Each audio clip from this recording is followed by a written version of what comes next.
जी प्रणाम गुरुजी। हाँ जी जी, प्रणाम प्रणाम। बहुत बहुत खुश रहो बच्चा। जी जी गुरुजी, एगो गाना के मतलब जाने के रहे गुरुजी। जी जी बच्चा, पूछो कौन गाना के मतलब चाहिए। हाँ वो गाना हो, रात दिया बुता के पिया क्या क्या किया गुरुजी। जी जी देखो जी। हाँ एक मतलब जाने के बाद जी गुरुजी। बालक बालक देखो, बहुत मोहक प्रश्न पूछ दिले बालक, बहुत मोहक। राते दिया बुता के पिया क्या क्या किया, ऐसा मोहक प्रश्न आज तक हमारे जीवन में कभी नहीं के मिला। हम तारा के ई प्रश्न के उत्तर जरूर दे। हम सुनिए ध्यान से बच्चा।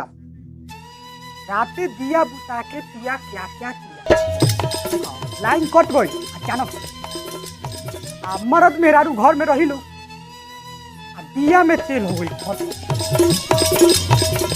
दिया बुत गए। मर्द पूछा तारी मेहरारू से, मेहरारू पूछा तारी मर्द से, के बुतैलक के बुतैलक। यह पे अनबन हो गई, पूरा झगड़ा लड़ाई हो गई, हाला गुला हो गई कि आखिर में दिया कौन बुताया,